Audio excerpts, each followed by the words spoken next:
Angin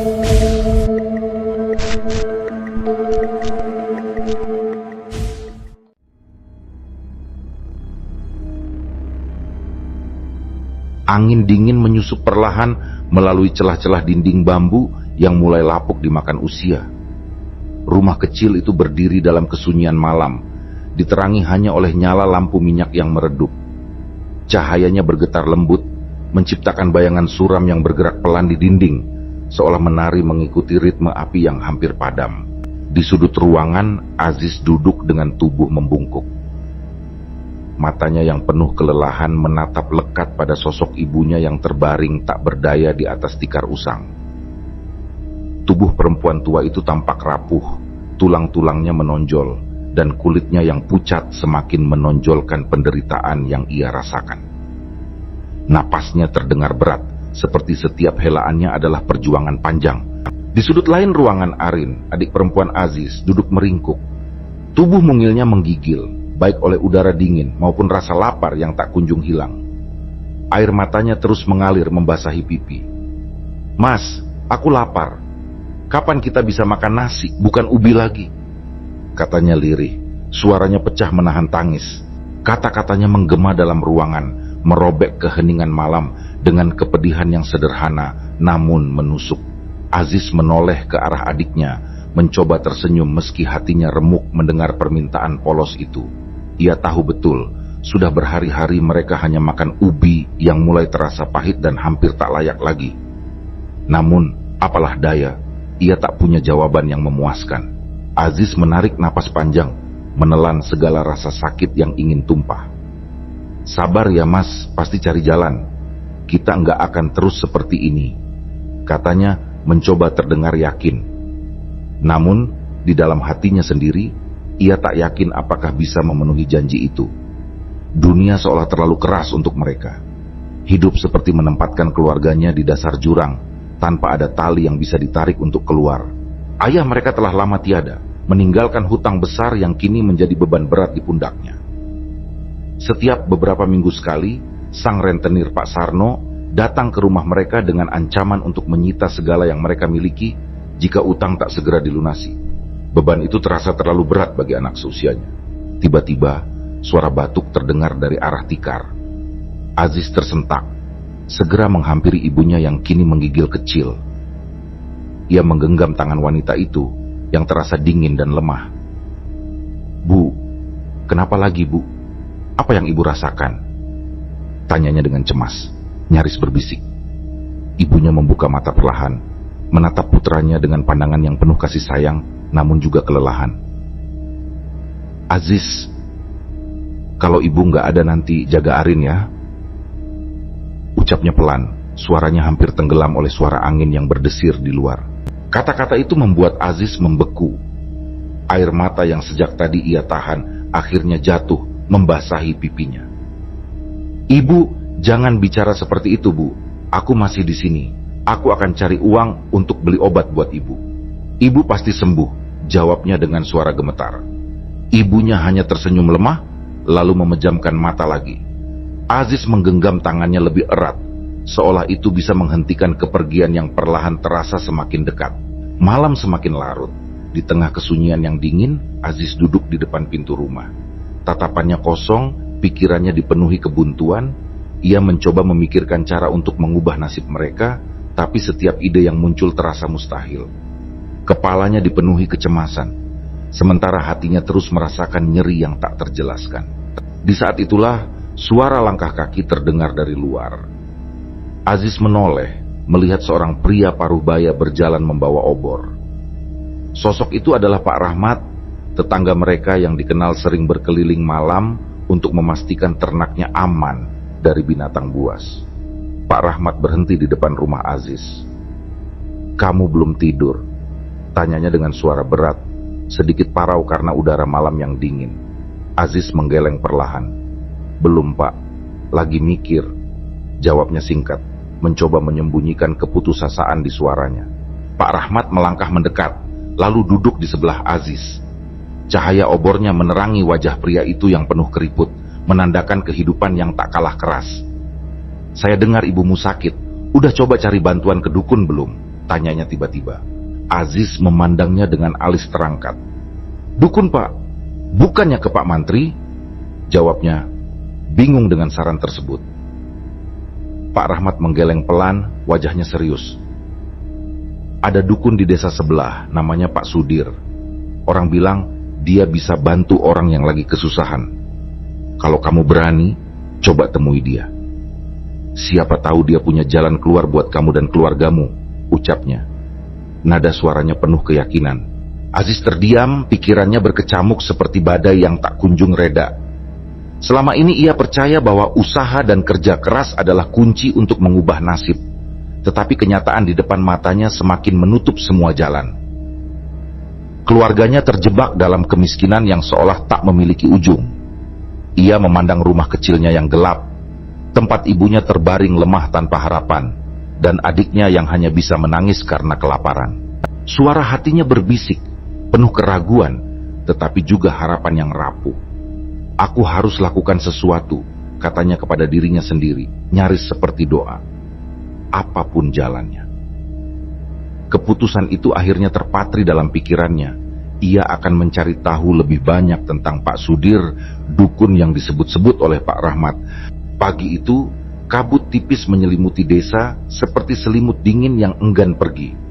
Embun menggantung di daun-daun, memantulkan cahaya mentari yang masih malu-malu. Aziz berdiri di depan rumahnya, menunggu kedatangan Kunto, sahabatnya sejak kecil. Ia telah memikirkan matang-matang saran dari Pak Rahmat. Meski ada keraguan yang masih menyelinap di sudut hatinya, Aziz tahu ia tak punya pilihan lain. Dalam situasi seperti ini, bahkan hal-hal yang tak masuk akal pun terasa layak dicoba. Kunto datang dengan langkah ragu, menatap Aziz yang berdiri dengan wajah penuh tekad.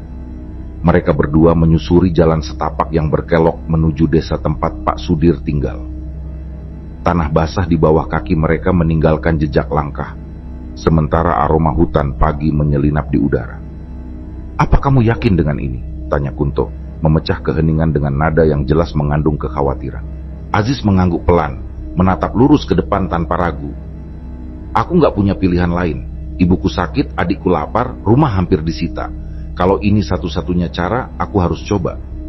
Suaranya tegas, tapi ada kegetiran yang tak bisa disembunyikan. Kunto tak membalas. Dalam diam, ia menatap wajah Aziz yang penuh dengan beban hidup. Hati kecilnya menolak gagasan ini, tetapi ia tahu betapa terdesaknya sahabatnya. Akhirnya, ia hanya menghela napas panjang dan mengikuti langkah Aziz. Perjalanan panjang membawa mereka ke sebuah rumah tua di ujung desa. Rumah itu berdiri sendiri, terpisah dari yang lain, dengan aura yang berbeda dari rumah-rumah biasa. Dindingnya terbuat dari kayu kusam, penuh coretan aksara Jawa kuno yang membuat bulu kuduk meremang. Di depannya berdiri beberapa patung kecil menyerupai harimau, mengapit jalan masuk seperti penjaga yang diam tetapi penuh peringatan. Bau dupa menusuk hidung, menyatu dengan keheningan yang aneh, menciptakan suasana mistis yang mencekam. "Ini rumahnya," bisik Kunto dengan suara bergetar, nyaris tak terdengar. Aziz menelan ludah, menatap pintu kayu yang tampak tua dan lapuk. Dengan tangan sedikit gemetar, ia mengetuk pintu itu. Suara ketukan menggema singkat sebelum akhirnya pintu terbuka perlahan. Seorang pria tua muncul di balik pintu, wajahnya penuh keriput, namun matanya tajam, seperti sepasang pisau yang bisa menembus jiwa. Ia mengenakan kain hitam panjang dengan ikat kepala batik yang melingkar di kepalanya. "Kalian siapa?" tanyanya dengan suara berat. Nada bicaranya terdengar seperti perintah. Aziz mengumpulkan keberanian. "Saya Aziz, Pak. Saya datang untuk meminta bantuan," jawabnya pelan, hampir seperti bisikan. Pria tua itu menatap mereka dengan tajam, matanya menyelidik tanpa belas kasihan. Setelah beberapa saat yang terasa seperti seabad, ia melangkah ke samping, memberi isyarat agar mereka masuk. "Masuk," katanya singkat. Di dalam rumah itu, suasana semakin menekan. Ruangan kecil itu penuh dengan asap dupa yang membuat mata perih. Di sudut-sudutnya terdapat benda-benda yang membuat Aziz dan Kunto merasa asing. Tengkorak hewan, botol-botol kaca berisi cairan keruh, dan kain putih yang tergantung seperti tirai. Aroma dupa bercampur dengan bau sesuatu yang busuk membuat udara terasa berat. Aziz duduk bersila di hadapan pria tua itu, sementara Kunto berada di belakangnya, tubuhnya kaku, jelas terlihat gelisah. "Apa yang kau cari?" tanya Pak Sudir dengan nada datar sambil mengunyah sirih. Bibirnya yang berwarna merah tua menambah kesan menyeramkan. Aziz menatap mata pria itu, mencoba mengusir rasa takut yang merayap dalam dirinya. "Kekayaan, Pak," jawabnya tanpa ragu. Suaranya tegas meski tubuhnya sedikit gemetar. "Saya ingin keluargaku keluar dari kemiskinan." Pak Sudir terdiam, menatap Aziz dengan tatapan yang sulit diartikan. Setelah beberapa saat, ia menyipitkan mata, lalu bertanya dengan nada yang lebih berat. "Kekayaan itu ada pengorbanannya. Kau rela kehilangan seseorang yang kau cintai?" Pertanyaan itu menghantam Aziz seperti pukulan keras. Ia membeku. Pikirannya berlari ke wajah ibunya yang terbaring lemah dan adiknya yang kelaparan. Namun, bayangan kemiskinan mereka, ancaman rentenir, dan harapan kosong yang terus menghantuinya membuatnya kembali pada realitas pahit. Aziz menelan ludah, lalu menatap Pak Sudir dengan tekad yang tak tergoyahkan. "Apapun aku terima, Pak," jawabnya, meski suaranya sedikit bergetar. "Asal keluargaku bisa makan layak." Pak Sudir tersenyum tipis, senyumnya nyaris seperti sebuah peringatan. Ia mengangguk perlahan, matanya yang tajam menatap Aziz dengan tatapan yang sulit diartikan. "Baiklah," ucapnya dengan suara berat yang seolah memenuhi seluruh ruangan. "Tapi ingat, apa yang kau minta akan datang dengan konsekuensi. Kau harus siap menanggungnya apapun itu." Kunto yang sejak tadi diam, berada di sudut ruangan dengan kegelisahan yang tak bisa disembunyikan, akhirnya angkat bicara. "Aku nggak yakin ini jalan yang benar," katanya, suaranya penuh dengan keraguan dan ketakutan. Ia melirik Aziz, mencoba mencari celah untuk membujuk sahabatnya membatalkan niat gila ini. Aziz menoleh, tatapan matanya yang penuh tekad membuat Kunto terdiam. "Aku sudah memutuskan," jawabnya dengan nada tegas. "Kalau kau nggak mau ikut, pulanglah."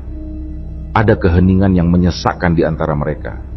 Kunto menggigit bibirnya, hatinya diliputi konflik.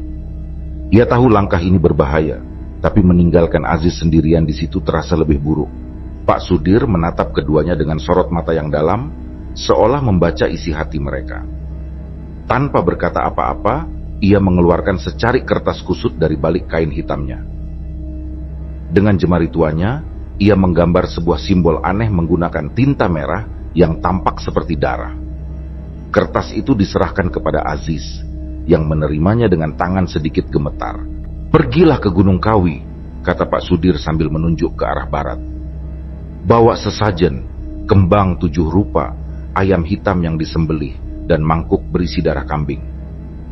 Di sana kau harus bermeditasi semalam suntuk di bawah pohon besar keramat. Jika kau lakukan dengan benar, mereka akan datang menemuimu. Mereka yang akan memberimu apa yang kau inginkan." Aziz mendengarkan dengan saksama, mencatat setiap detail dalam pikirannya. Hatinya berdebar-debar, tapi tekadnya tak tergoyahkan. "Tapi ingat," lanjut Pak Sudir, nadanya berubah menjadi lebih serius, hampir seperti ancaman, "jika mereka datang, jangan sekali-kali menatap mata mereka. Dan apapun yang mereka minta darimu, kau harus patuhi. Jika tidak, kau akan binasa." Aziz mengangguk, mencoba menyembunyikan ketegangan dalam dirinya. "Saya akan lakukan, Pak," ucapnya mantap, meski ada getar samar dalam suaranya. Pak Sudir tersenyum lagi, tapi senyumnya kali ini membuat bulu kuduk berdiri. "Baik," katanya pelan. "Jalanmu sudah dimulai, jangan pernah menoleh ke belakang." Aziz dan Kunto meninggalkan rumah itu dengan langkah yang berbeda. Aziz berjalan dengan tekad kuat, sementara Kunto masih diselimuti kecemasan yang menghantuinya. Di kejauhan, suara burung gagak terdengar melengking, seperti pertanda akan datangnya sesuatu yang mengerikan. Langit mulai gelap, dan angin dingin bertiup membawa aroma dupa yang entah bagaimana terasa masih menempel di tubuh mereka. Malam itu, di Gunung Kawi, Aziz memulai ritualnya. Pohon besar keramat yang disebutkan oleh Pak Sudir berdiri menjulang di tengah hutan. Akar-akarnya yang menjalar seperti tangan raksasa mencengkeram tanah dengan kokoh. Daun-daunnya lebat menutupi cahaya bulan yang remang-remang. Udara di sekitar terasa lebih dingin dari biasanya, seolah-olah hutan itu memiliki kehidupannya sendiri. Di depan Aziz, sesajen telah diletakkan dengan rapi, kembang 7 rupa yang masih segar, ayam hitam yang baru saja disembelih, dan mangkuk kecil berisi darah kambing yang tampak pekat dan beraroma anyir. Aziz duduk bersila di bawah pohon, menggenggam kertas lusuh bertuliskan mantra yang diberikan Pak Sudir. Dengan suara pelan, ia mulai membaca mantra itu. Kata-kata Jawa kuno terdengar asing di telinganya, namun ia terus mengulanginya. Perlahan-lahan suara itu semakin mantap. Kegelapan malam seolah menyelubungi dirinya. Hanya diselingi suara daun yang bergesekan tertiup angin. Saat ia membaca mantra, suara-suara mulai muncul dari dalam hutan. Awalnya suara itu hanya seperti langkah kaki yang jauh, tapi perlahan suara itu semakin mendekat, diikuti dengan tawa melengking yang menggema di tengah kegelapan. Aziz merasakan keringat dingin mengalir di pelipisnya. Ia mencoba tetap fokus, mengingat pesan Pak Sudir. Jangan bergerak, jangan panik. Suara tawa itu semakin jelas, menggema dari berbagai arah. Pohon-pohon di sekelilingnya mulai bergoyang, seperti diterpa angin kencang yang hanya terasa di tempat itu. Dari balik semak-semak, sesosok bayangan putih muncul perlahan. Sosok itu adalah seorang wanita dengan rambut panjang yang terurai, wajahnya pucat, dan matanya kosong. Kuntilanak itu tertawa kecil, suaranya menggema seperti derai tawa yang tak wajar, membuat jantung Aziz berdetak kencang. Aziz memejamkan matanya, berusaha keras mengabaikan sosok itu. Pesan Pak Sudir terngiang di kepalanya. Jangan menatap mata mereka. Tawa kuntilanak itu semakin memekakkan telinga, seolah-olah mencoba menggoyahkan konsentrasinya. Pohon di belakangnya bergoyang makin kuat. Akar-akar besar di bawahnya seakan berdenyut hidup. Setelah beberapa saat, suara itu perlahan mereda. Kuntilanak itu menghilang ke dalam kegelapan, meninggalkan Aziz yang masih duduk kaku dengan tubuh gemetar. Udara di sekitarnya terasa sunyi, namun hawa dingin tetap menusuk kulitnya. Malam kedua membawa Aziz kembali ke bawah pohon besar itu. Meskipun tubuhnya masih diliputi rasa lelah dan pikirannya diselimuti keraguan. Pengalaman malam sebelumnya terus menghantui pikirannya, namun ia melangkah dengan tekad yang lebih besar. Ia tahu bahwa apapun yang terjadi, jalan ini adalah satu-satunya pilihan untuk mengubah nasib keluarganya. Sesajen baru telah ia siapkan, kembang 7 rupa, ayam hitam yang kembali disembelih, dan mangkuk darah kambing yang berwarna merah pekat. Di bawah pohon keramat itu, Aziz kembali duduk bersila, kertas mantra lusuh tergenggam erat di tangannya.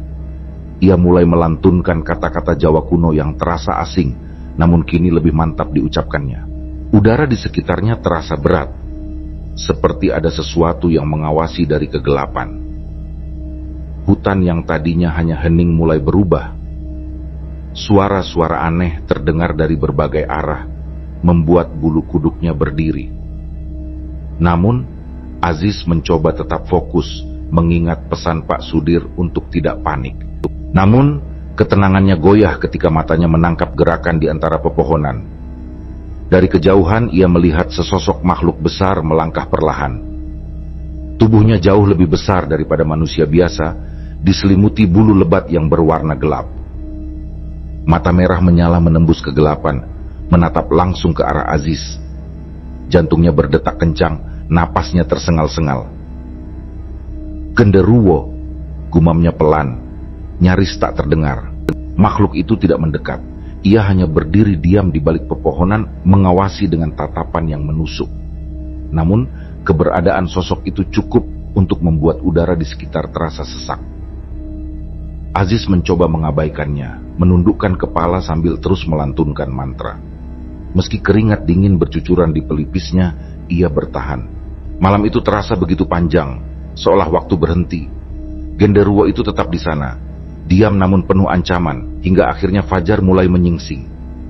Dengan langkah berat, makhluk itu menghilang ke dalam hutan, meninggalkan Aziz yang hampir tak mampu berdiri karena kelelahan.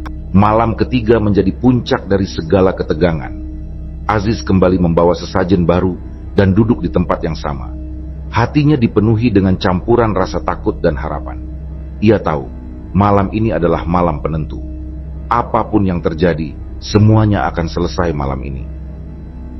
Saat ia mulai membaca mantra, hutan yang gelap tiba-tiba menjadi sunyi, bahkan suara jangkrik pun menghilang.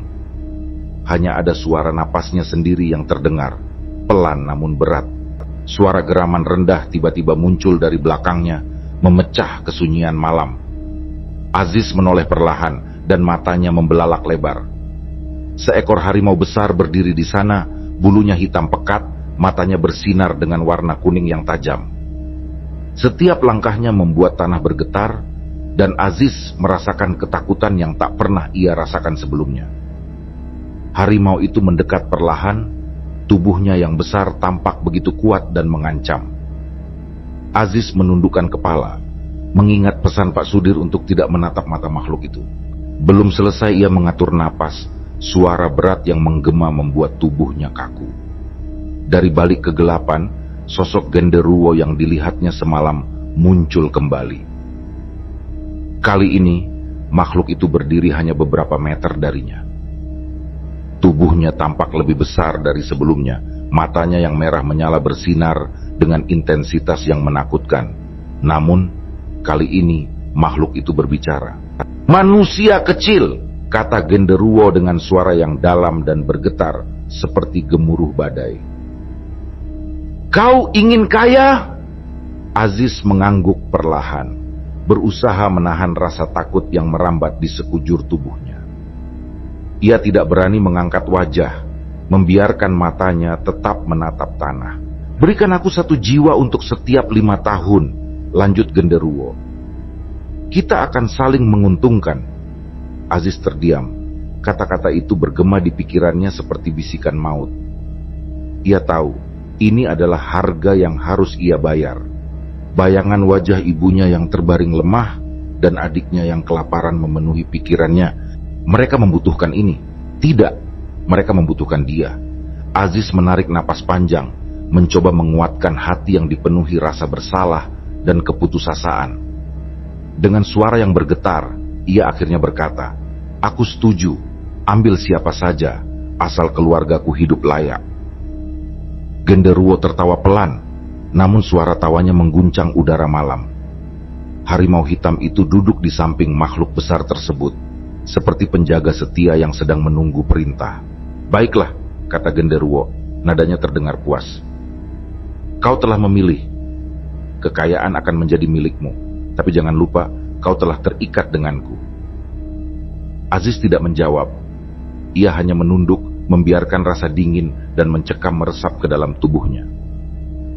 Malam itu berakhir dengan perjanjian yang mengubah hidupnya selamanya. Genderuwo dan harimau besar itu menghilang ke dalam kegelapan, meninggalkan bau busuk yang menusuk hidung dan suasana hutan yang terasa semakin hidup. Dengan langkah lemah dan pikiran berat, Aziz meninggalkan tempat itu menuju rumahnya. Malam yang baru saja ia lewati masih menghantui pikirannya, tetapi harapan untuk kehidupan yang lebih baik terus mendorong langkahnya. Perjanjian yang ia buat di bawah pohon keramat itu kini menjadi beban tak kasat mata yang terus melekat di pundaknya. Ia tahu hidupnya telah berubah selamanya. Dalam hitungan minggu, perubahan besar benar-benar terjadi. Kehidupan Aziz yang sebelumnya penuh penderitaan kini berbalik drastis. Dengan modal yang entah dari mana datangnya, ia mendirikan usaha baru, sebuah toko sembako dan warung makan. Keberuntungannya seolah tidak bisa dijelaskan. Usahanya langsung ramai pelanggan dan pendapatannya meningkat pesat. Rumah yang dulunya nyaris roboh kini telah direnovasi menjadi bangunan kokoh dengan cat cerah yang memancarkan kemakmuran. Kehidupan keluarganya juga berubah total. Ibu Aziz yang sebelumnya terbaring sakit kini tampak lebih sehat dan segar. Tubuhnya yang dulu kurus dan lemah mulai pulih, sementara wajahnya yang selalu murung kini dihiasi senyuman. Adiknya, Arin, tak lagi menangis karena lapar. Untuk pertama kalinya dalam hidup mereka, dapur penuh dengan bahan makanan. Aroma masakan hangat memenuhi rumah setiap hari, menggantikan bau anyir kemiskinan yang dulu selalu menghantui mereka. Suatu sore, Aziz duduk di ruang tamu bersama ibunya. Arin bermain di halaman dengan riang, mengenakan baju baru yang Aziz belikan beberapa hari lalu. Ibu Aziz menatap putranya dengan senyuman penuh kebanggaan. "Ibu senang lihat kamu sekarang," katanya lembut. "Kamu sudah berhasil bawa kita keluar dari kemiskinan. Ibu bangga sama kamu." Aziz hanya tersenyum kecil, tetapi senyum itu tidak menyembunyikan kegelisahan di hatinya. "Semua ini untuk ibu dan Arin," jawabnya singkat, mencoba menyembunyikan rasa bersalah yang perlahan menghantui dirinya. Namun, kata-kata berikutnya dari ibunya membuat jantungnya berdebar. "Tapi, akhir-akhir ini ibu sering mimpi buruk," katanya ragu. "Entah kenapa, di mimpi ibu, ayahmu menangis. Ibu nggak tahu apa maksudnya." Aziz terdiam, rasa bersalah menghantamnya seperti ombak besar. Ia mencoba menenangkan ibunya. "Nggak apa-apa, Bu. Itu cuma mimpi. Semua baik-baik saja," jawabnya dengan suara pelan. Tapi ia tahu, itu bohong. Kata-kata ibunya terasa seperti pengingat bahwa ada harga yang harus dibayar. Malam hari, saat rumah mulai sunyi, Aziz sering terbangun dengan tubuh basah oleh keringat dingin. Mimpi buruk terus menghantui tidurnya, membawa kenangan yang tak ingin ia hadapi. Dalam salah satu mimpinya, ia berdiri di tempat yang gelap, dikelilingi oleh kabut tebal. Dari kejauhan, ia melihat sosok ayahnya yang telah meninggal, berdiri dengan wajah penuh kesedihan. Mata ayahnya tampak basah, seolah menangisi sesuatu. "Kenapa kau memilih jalan ini?" Suara ayahnya bergema di setiap sudut ruang gelap itu. "Apakah kau rela kehilangan keluargamu juga?" Aziz mencoba berbicara, mencoba menjelaskan alasannya, tetapi suaranya tertahan, tidak keluar. Ia hanya bisa berdiri diam, menyaksikan sosok ayahnya perlahan menghilang ke dalam kabut. Ketika ia terbangun, napasnya tersengal-sengal, tubuhnya gemetar. Meski pagi tiba, rasa takut dari mimpi itu tidak hilang. Mimpi itu terus berulang, membuat malam-malamnya penuh dengan kecemasan. Meskipun hidupnya kini dipenuhi dengan kemewahan yang dulu hanya bisa ia impikan, Aziz tidak bisa sepenuhnya menikmatinya. Setiap senyuman dari adiknya, setiap ucapan syukur dari ibunya, mengingatkannya pada harga yang akan ia bayar. Suatu sore, ketika Arin memeluknya dengan penuh kasih, Aziz merasakan luka mendalam di hatinya. Gadis kecil itu tidak tahu bahwa kebahagiaan mereka memiliki batas waktu. "Mas, aku suka baju baru ini. Aku kelihatan cantik kan?" tanya Arin dengan polos, senyum lebar menghiasi wajahnya. Aziz tersenyum kecil, mengusap kepala adiknya dengan lembut. "Cantik banget, kamu anak paling cantik di dunia," jawabnya. Tapi di dalam hatinya ia bertanya-tanya, "Berapa lama aku bisa melindungimu?" Beberapa hari kemudian, Ibu Aziz berbicara kepadanya dengan nada serius. Mereka duduk berdua di ruang tamu, sementara Arin bermain di luar. "Aziz," kata ibunya dengan pelan, "Ibu merasa ada yang nggak beres." Aziz menoleh, mencoba menyembunyikan rasa gugupnya. "Apa maksud ibu?" tanyanya, berusaha terdengar tenang. "Ibu nggak tahu," jawab ibunya, wajahnya terlihat bingung. "Tapi rumah ini terasa berbeda. Kadang ibu merasa ada yang mengawasi kita." Aziz mencoba mengalihkan perhatian ibunya. "Mungkin cuma perasaan, Bu. Kita udah lama hidup susah. Mungkin sekarang kita belum terbiasa sama perubahan ini," katanya dengan senyuman yang dipaksakan. Namun, dalam hatinya, Aziz tahu firasat ibunya tidak salah. Ada sesuatu yang berubah di rumah mereka. Sesuatu yang tak kasat mata, namun terasa begitu nyata. Ia bisa merasakannya, hawa dingin yang menusuk seolah tidak berasal dari angin biasa. Ada kehadiran yang tidak bisa dijelaskan. Malam itu, Aziz duduk sendirian di ruang tamu. Ia menatap foto almarhum ayahnya yang tergantung di dinding. Wajah ayahnya yang dulu selalu terlihat penuh kasih kini terasa seperti pengingat akan sesuatu yang hilang. Gelisah menggerogoti pikirannya. Suara jangkrik dan gemerisik dedaunan dari luar seolah memekakkan telinga di tengah keheningan. Udara di ruangan terasa lebih dingin dari biasanya, membuat Aziz menggigil meski tidak ada angin. Arin telah tertidur di kamarnya, dan Ibu Aziz terbaring lemah di kamar sebelah. Ketukan pelan di jendela depan tiba-tiba memecah kesunyian. Aziz mengangkat kepalanya dengan waspada. Ia menatap ke arah jendela tapi tidak ada apa-apa. Ketukan itu terdengar lagi, kali ini lebih keras. Jantung Aziz berdebar. Ia mendekati jendela dengan langkah hati-hati, mencoba menenangkan dirinya. Saat ia membuka jendela, yang ia temukan hanyalah kegelapan pekat. Tidak ada siapapun di sana. Hanya angin malam yang dingin menyentuh wajahnya, membawa bau anyir yang menyengat. Aziz buru-buru menutup jendela, tubuhnya gemetar. Ada sesuatu yang tidak beres. Menjelang dini hari, suara gaduh dari luar membangunkan Ibu Aziz. Dengan suara lemah, ia memanggil Aziz. Tolong lihat di luar, Ibu dengar suara orang menangis." Aziz meraih senter yang tergeletak di meja dan memberanikan diri keluar. Hawa dingin segera menyergapnya. Di bawah sinar senter, ia melihat jejak tanah basah yang memanjang di halaman, seperti bekas langkah kaki seseorang. Jejak itu mengarah ke bawah pohon mangga yang besar, dan di sana berdiri sosok tinggi terbungkus kain kafan. Sosok itu berdiri kaku, tanpa gerakan sedikit pun. Aziz menahan napas. "Astaga!" desisnya dengan suara gemetar. Sosok itu perlahan menoleh, memperlihatkan wajah pucat dengan mata kosong yang menatap lurus ke arahnya. Bau busuk yang tajam menusuk hidungnya, membuat Aziz hampir muntah.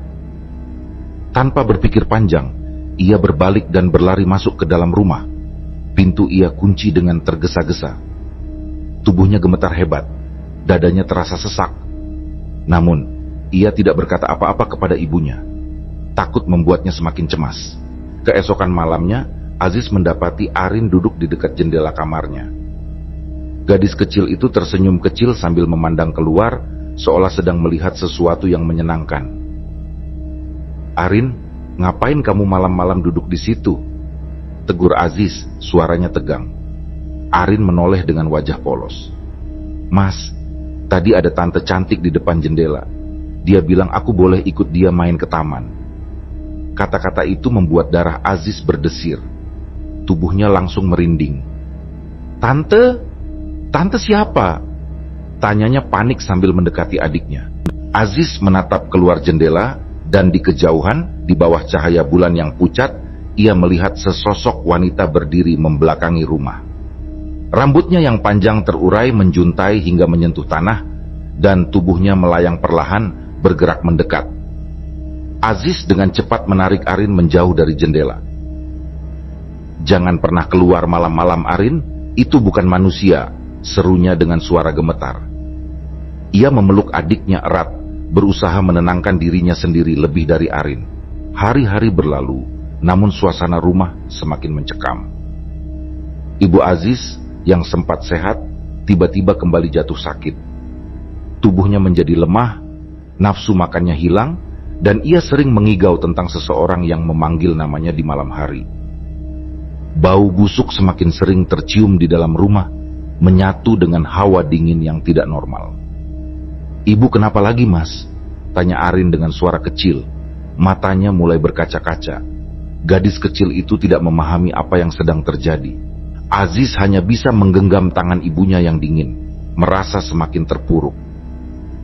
Ia tidak punya jawaban, tidak punya cara untuk menghilangkan rasa takut yang menyelimuti keluarganya. Suatu malam, Ibu Aziz berbicara dengan nada penuh kecemasan. "Aziz," katanya pelan, "Ibu mimpi lagi. Bapakmu muncul." Dia bilang waktu ibu tidak banyak. Aziz tertegun. Kata-kata itu menghantamnya seperti palu besar. Ia menggenggam tangan ibunya lebih erat, berusaha menahan air mata. "Enggak apa-apa, Bu. Itu cuma mimpi," katanya berusaha terdengar yakin. Namun, dalam hatinya, ia tahu mimpi itu bukan sekadar bunga tidur. Setiap malam, rumah Aziz berubah menjadi tempat yang mengerikan.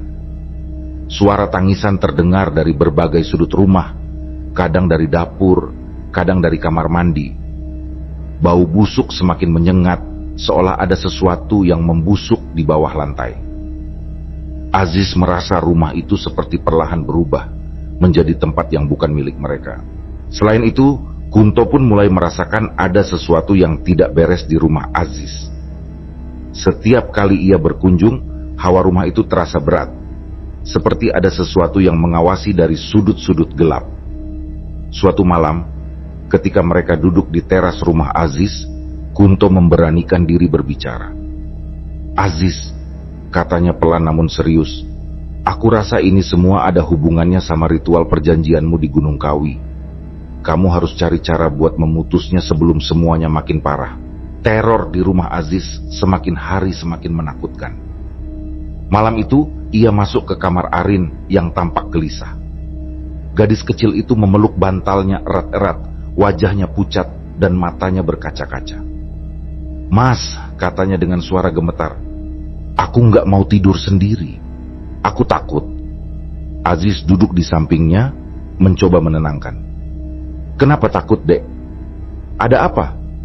tanyanya lembut, meski hatinya dipenuhi firasat buruk. Arin menunduk, suaranya nyaris tak terdengar. "Aku dengar suara orang nangis lagi tadi, dan tadi malam tante itu datang lagi. Dia bilang dia mau ajak ibu juga." Aziz merasakan napasnya tercekat. Ia memeluk Arin erat-erat, mencoba menyalurkan ketenangan meskipun tubuhnya sendiri gemetar. "Jangan takut, Mas ada di sini. Nggak ada yang akan bawa kamu atau ibu," katanya. Suaranya tegas, namun bergetar.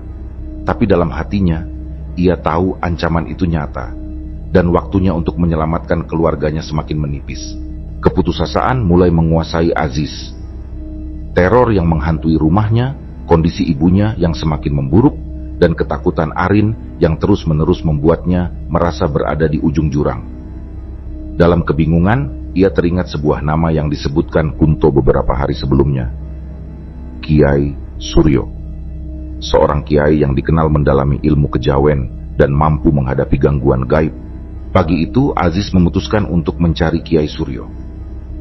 Bersama Kunto, ia menempuh perjalanan ke sebuah desa terpencil tempat Kiai Suryo tinggal.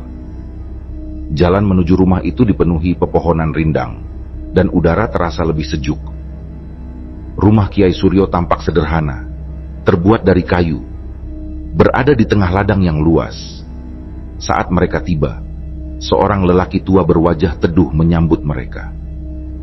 Matanya memancarkan ketenangan, tetapi di balik ketenangan itu, ada ketegasan yang membuat siapapun segan.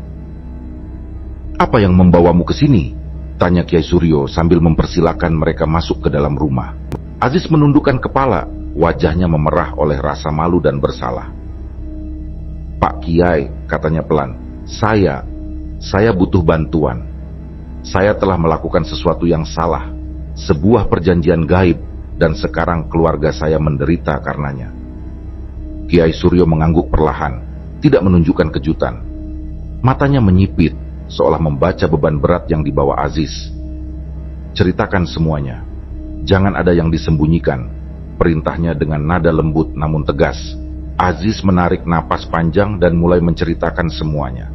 Dari pertemuannya dengan Pak Sudir, ritual di Gunung Kawi, hingga teror yang mulai menghantui rumahnya. Suaranya bergetar saat ia mengingat detail-detail mengerikan yang ia alami. Kunto yang duduk di sebelahnya sesekali menambahkan detail yang mungkin Aziz lupakan. Kiai Suryo mendengarkan dengan seksama. Setelah cerita selesai, ia menarik napas panjang, menatap Aziz dengan sorot mata berat. "Aziz," katanya pelan, "perjanjian seperti ini bukan urusan main-main. Kau telah membuka pintu yang seharusnya tidak pernah dibuka. Memutuskan perjanjian ini sangat berbahaya, bahkan bisa mengorbankan nyawamu." Aziz mengangkat wajahnya, matanya dipenuhi kegelisahan dan air mata yang tertahan. "Saya rela Pak Kiai, saya siap kehilangan segalanya, asal keluarga saya selamat." Kiai Suryo menatapnya dalam-dalam, mencari keyakinan di mata pemuda itu. Setelah beberapa saat, ia mengangguk pelan. "Baiklah, jika itu keputusanmu.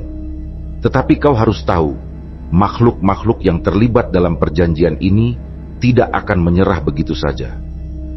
Mereka akan berusaha mempertahankan apa yang telah mereka dapatkan darimu. Kunto, yang sejak tadi mendengarkan dengan saksama, merasakan bulu kuduknya berdiri. "Pak Kiai," tanyanya dengan suara parau, "apa mungkin Aziz masih bisa selamat?" Kiai Suryo tersenyum tipis, tetapi senyumnya tidak memberikan rasa lega. "Segala sesuatu mungkin jika Allah mengizinkan," katanya pelan. "Tetapi ini akan menjadi ujian yang sangat berat. Aziz harus siap menghadapi mereka dengan iman yang kuat, karena makhluk-makhluk ini akan melakukan apa saja untuk menjaga apa yang telah mereka raih." Kiai Suryo memberikan arahan kepada Aziz dengan suara yang tegas. Ia meminta Aziz membawa bahan-bahan penting seperti daun sirih dan kain putih yang akan digunakan untuk ritual. Selain itu, Kiai Suryo menegaskan bahwa Aziz harus membersihkan dirinya secara spiritual melalui mandi besar dan berpuasa selama 3 hari. Setiap langkah harus dijalani dengan penuh kesungguhan. "Kita akan mengadakan ruqyah di rumahmu," ujar Kiai Suryo sambil memandang Aziz dengan sorot mata yang penuh keyakinan. "Aku juga akan memanggil beberapa santri untuk membantu. Jangan lupa, tetaplah berdoa dan perkuat imanmu." Instruksi ini seperti menanamkan energi baru dalam diri Aziz, yang segera mengangguk dengan tekad bulat. "Terima kasih Pak Kiai. Saya akan melakukan apa saja demi keluarga saya," ucapnya pelan, namun penuh kesungguhan. Namun, malam sebelum ritual dimulai, ketenangan yang Aziz coba bangun seketika hancur oleh mimpi buruk yang menyerangnya lagi. Dalam mimpinya, ia kembali berdiri di bawah pohon keramat di Gunung Kawi, tempat di mana semua ini bermula. Sosok genderuwo muncul dengan wujud yang lebih menyeramkan dibanding sebelumnya. Matanya merah menyala seperti bara api, dan tawa mengerikannya menggema, seakan menertawakan kelemahan manusia di hadapannya. "Kau pikir bisa lari dari perjanjianmu, manusia kecil?" Gertaknya dengan suara berat yang mengguncang, seolah bumi sendiri ikut bergetar. "Bersiaplah kehilangan lebih dari yang kau bayangkan." Aziz terbangun dengan tubuh basah oleh keringat dingin, napasnya terengah-engah, namun matanya menyala dengan tekad. Ia melirik kamar tempat ibunya, dan Arin tertidur lelap. "Aku harus melakukannya," gumamnya pada dirinya sendiri, mencoba mengusir bayangan mimpi yang terus menghantui. Esok harinya, suasana rumah Aziz berubah menjadi arena persiapan yang penuh harapan, sekaligus ketegangan. Kiai Suryo tiba bersama beberapa santrinya. Mereka membawa peralatan untuk ruqyah, air suci, minyak wangi, dan daun sirih yang memancarkan aroma khas. Ibu Aziz duduk di kamarnya. Wajahnya pucat, tubuhnya lemah, tetapi matanya menyiratkan keyakinan. "Ibu percaya kamu bisa melewati ini," ucapnya dengan suara pelan, penuh kasih. Aziz menggenggam tangan ibunya erat-erat, mencoba menahan air mata yang hampir tumpah. "Semua ini untuk ibu dan Arin, Bu. Aku nggak akan menyerah," jawabnya. Suaranya bergetar tetapi penuh keteguhan. Di sudut lain, para santri mempersiapkan segalanya di bawah arahan Kiai Suryo. Ritual itu akan segera dimulai. Namun malam itu rencana berubah. Kiai Suryo memutuskan untuk membawa ritual langsung ke tempat asal teror ini, pohon keramat di Gunung Kawi. Aziz, Kunto, dan beberapa santri menapaki jalan setapak menuju pohon tersebut. Udara dingin menembus tulang, kabut tebal melingkupi, menyelimuti mereka dalam kesunyian yang mencekam. Pohon itu berdiri menjulang seperti penjaga rahasia kelam. Ranting-rantingnya tampak seperti tangan yang mencoba meraih siapapun yang mendekat. Kiai Suryo berhenti, lalu membentangkan kain putih di tanah. Ia menaruh mangkuk berisi air dan bunga melati di atasnya. Kemudian mulai melantunkan doa-doa dalam bahasa Arab. Suaranya menggema di tengah keheningan malam, membangun benteng spiritual di sekitar mereka.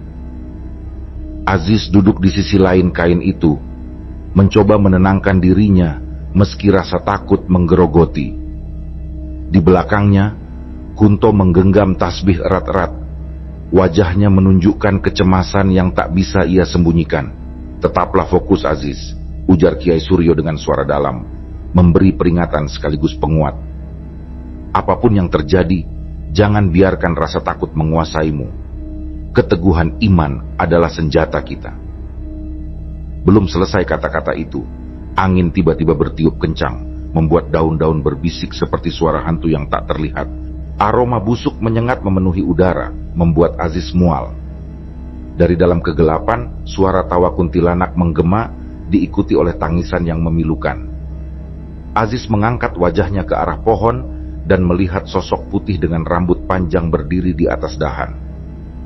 Matanya merah menyala, menatap mereka tanpa berkedip. "Dia datang," bisik Kunto dengan suara bergetar, hampir tak terdengar. Tanah di bawah kaki mereka mulai bergetar hebat, seperti merespons kehadiran kegelapan. Dari bayang-bayang pohon, makhluk besar itu muncul. Genderuwo berdiri dengan tubuh hitam legam, wajahnya memancarkan kebencian yang membara. Di sampingnya, seekor harimau besar dengan bulu keemasan melangkah maju, mengaum dengan suara yang mengguncang hutan. Suasana mencekam itu seperti menguji keberanian mereka hingga batas terakhir. Genderuwo memandang Aziz dengan tatapan tajam, seakan ingin menelanjangi keberanian yang coba ia bangun. Suara beratnya menggema, memecah keheningan malam yang mencekam. "Manusia lemah," ucapnya dengan nada penuh ejekan. "Kau punya keberanian untuk mengingkari perjanjianmu? Kau telah menerima kekayaan, dan sekarang kau ingin melepaskan tanggung jawabmu? Tidak semudah itu." Setiap kata yang keluar dari mulut makhluk itu seperti palu yang menghantam kepercayaan diri Aziz, mencoba mematahkan tekad yang ia genggam erat. Aziz berdiri dengan tubuh gemetar, tapi matanya memancarkan keberanian yang muncul dari cinta yang mendalam pada keluarganya. Rasa takut masih bersemayam di sudut hatinya, tetapi ia memilih untuk menatap Genderuwo tanpa ragu. "Aku menyesal pernah membuat perjanjian dengan kalian," ucapnya dengan suara yang sedikit bergetar namun tegas. "Aku akan melindungi keluargaku, apapun risikonya. Kekayaan itu tidak berarti apa-apa dibandingkan mereka." Kata-katanya terdengar kecil dibandingkan raungan Genderuwo, tetapi ada kekuatan besar di balik tekad itu. Kiai Suryo, yang sejak awal memimpin ritual, mulai membaca doa-doa dengan suara lantang. Suaranya bergetar di udara, memancarkan kekuatan spiritual yang menembus kegelapan. Ia mencipratkan air yang telah didoakan ke arah Genderuwo dan khodam harimau besar yang berdiri di sampingnya. Makhluk-makhluk itu meraung. Suara mereka bercampur dengan deru angin kencang yang tiba-tiba berhembus, hampir membuat Aziz dan Kunto terhempas ke tanah. Genderuwo melancarkan serangan gaib berupa hembusan angin yang menusuk hingga ke tulang, mencoba menggagalkan upaya mereka. "Dengan nama Allah, aku memutuskan ikatan ini," seru Kiai Suryo, suaranya penuh keyakinan. Ia mengangkat tasbihnya tinggi-tinggi, dan dari benda itu terpancar cahaya terang yang menyilaukan. Cahaya itu seperti pedang yang menembus kegelapan, langsung mengenai Genderuwo. Makhluk itu menggeram marah. Tubuhnya mulai mengeluarkan asap hitam yang menggeliat seperti ular. Tetapi Genderuwo tidak sendirian. Khodam harimau besar yang mendampinginya melangkah maju dengan gerakan yang cepat dan mematikan. Matanya memancarkan sinar keemasan, penuh amarah. Dengan auman keras, harimau itu melompat menerkam kain putih yang menjadi pusat ritual. Kiai Suryo berusaha menghalau serangan itu dengan lantunan doa dan gerakan tangannya yang tegas. Tetapi kekuatan gaib yang begitu besar menghantamnya, membuatnya tersungkur ke tanah. Kunto, yang sejak awal berdiri di belakang dengan cemas, mencoba membantu. Ia mengambil segenggam garam dari kantongnya dan melemparkannya ke arah makhluk itu. Tetapi usahanya seperti percikan kecil di tengah badai. Harimau itu tidak gentar, malah semakin mendekat dengan tatapan yang mengintimidasi. Melihat Kiai Suryo terjatuh, Aziz tahu bahwa ini adalah saatnya ia harus melawan ketakutannya sendiri. Dengan keberanian yang tersisa, ia maju ke depan. Tangannya meraih mangkuk berisi air yang telah didoakan, lalu dengan gerakan cepat ia menyiramkan isinya ke tubuh khodam harimau. Sesaat, makhluk itu mengaum keras, tubuhnya tersentak mundur. Cahaya terang yang dihasilkan oleh doa Kiai Suryo dan air suci itu menyelimuti genderuwo dan harimau gaib. Makhluk-makhluk itu melawan sekuat tenaga, tetapi kekuatan spiritual yang terus menyerang mereka akhirnya memaksa keduanya mundur. Jeritan mereka memekakkan telinga, seperti suara ribuan jiwa yang terperangkap, hingga perlahan keduanya menghilang dalam kabut tebal, meninggalkan bau busuk yang lama-kelamaan memudar. Namun, kemenangan itu tidak datang tanpa pengorbanan. Kiai Suryo terbaring lemah di tanah, wajahnya pucat pasi, napasnya terengah-engah. Aziz dan Kunto segera berlari menghampirinya. "Pak Kiai, bagaimana keadaannya?" tanya Aziz dengan suara parau, matanya penuh kecemasan. Kiai Suryo tersenyum tipis, meskipun jelas terlihat bahwa tubuhnya telah terkuras oleh energi ritual yang berat. "Aziz," ujarnya pelan, "kau telah memilih jalan yang benar. Tetapi ingatlah, dosa-dosamu tetap harus kau tebus. Jangan ulangi kesalahan ini lagi. Jadikan ini pelajaran yang tak akan pernah kau lupakan." Aziz menunduk, air matanya mengalir deras. Ia menggenggam tangan Kiai Suryo dengan erat, seakan memohon maaf atas segala kesalahan yang pernah ia lakukan. "Terima kasih Pak Kiai. Saya tidak akan melupakan pengorbanan Anda. Saya berjanji akan memperbaiki semuanya." Malam itu Aziz dan Kunto membawa Kiai Suryo kembali ke desa dengan tubuh yang lelah, tetapi hati mereka terasa lebih ringan. Perjanjian gaib yang selama ini mengikat Aziz akhirnya diputuskan. Tetapi bagi Aziz, perjuangan ini bukanlah akhir, melainkan awal dari perjalanan panjang untuk menebus dosanya. Ia tahu, kekayaan yang datang dari jalan sesat tidak akan pernah membawa kebahagiaan sejati. Kini, ia bertekad untuk membangun hidupnya kembali dengan cara yang benar, demi keluarganya dan demi dirinya sendiri. Demikianlah kisah yang kami bawakan ini. Semoga kisah ini dapat menghibur teman-teman semua dan diharapkan cerita ini bisa bermanfaat. Baiklah, terima kasih untuk teman-teman yang telah mendengarkan cerita ini dan juga yang telah mendukung channel ini. Semoga kebaikan yang dilakukan teman-teman dibalas oleh Allah Subhanahu wa Ta'ala dengan hal-hal yang lebih baik dan lebih bermanfaat dalam kehidupan. Saya mohon maaf apabila ada kesalahan dalam perkataan ataupun pengucapan dalam menceritakan kisah ini. Sampai jumpa lagi di kisah kami berikutnya. Semoga sehat dan sukses selalu untuk kita semua.